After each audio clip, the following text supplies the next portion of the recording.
আজ ইন্টারভিউ দিয়ে বোমা ফাটালেন বাংলাদেশ ক্যাপ্টেন জামাল ভুঁইয়া। একদম শান্তভাবে সে সমস্ত কথাগুলো বলেছে, কিন্তু তার কথার মর্মার্থ ছিল অনেক। তিনি বলেন, আমার একবার হলেও সাব চ্যাম্পিয়নশিপের শিরোপাটা উঁচিয়ে ধরার ইচ্ছা আছে। এই কথার মধ্যে অনেক রহস্য আছে, কারণ আমরা জানি বর্তমান স্কোয়াড অনুযায়ী জামাল ভুঁইয়ার দলে জায়গা পাওয়াটা অনেক কঠিন হয়ে গেছে। হয়তো খুব শীঘ্রই সে জাতীয় দল থেকে অবসর নিয়ে নিবে। তাই এটাই সুবর্ণ সুযোগ, কারণ বর্তমান বাংলাদেশের স্কোয়াড সাউথ এশিয়ার সব থেকে শক্তিশালী স্কোয়াড এবং এই স্কোয়াড নিয়ে সাব চ্যাম্পিয়নশিপ জিতা অবশ্যই সম্ভব। আর আমি মনে করি আমাদের প্রত্যেকটা প্লেয়ারের এই জন্য খেলা উচিত যে জামাল ভুঁইয়ার হাতে আমরা এবারে সাব চ্যাম্পিয়নশিপ শিরোপাটা দেখতে চাই। তারপর তাকে যখন কোচ নিয়ে জিজ্ঞাসা করা হয়, তখন তিনি বলেন, হ্যাঁ, আমাদের বর্তমান স্কোয়াড অনুযায়ী আমরা একটা হাই প্রোফাইল কোচ রিজার্ভ করি, তবে এটা সম্পূর্ণ বাফুফের সিদ্ধান্ত হবে। বাফুফে যদি এইটা নিয়ে না ভাবে তাহলে তার কোনো বলাই কোনো কাজে আসবে না। কাবরেরার ভুলভাল ট্যাকটিক্সের কারণে আমরা এএফসি এশিয়ান কাপে কোয়ালিফাই করতে পারি না, কিন্তু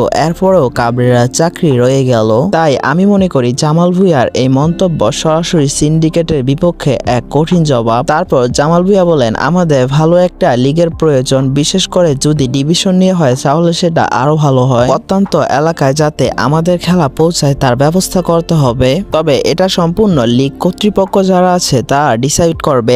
আপনি বললে তো আর কিছু হয়ে যাবে না। বিশ্বাস করেন ভাই, আপনারা যারা লিগের খবর রাখেন তারা হয়তো জানেন যে এত বছর আমাদের লিগের অবস্থা যা ছিল এখন তার থেকেও আরো খারাপ অবস্থা। বাফুফের সহসভাপতি ফাহাদ করিম বলেছিলেন এবছর অন্তত পক্ষে 4টা ক্যামেরা দিয়ে বিএফএল লিগের ম্যাচ দেখানো হবে। এখন আপনারাই বলে যান, বাফুফের সহসভাপতি ফাহাদ করিম তিনি মিথ্যে বলেছিলেন নাকি সেদিনের সেই নিউজগুলোই মিথ্যা ছিল?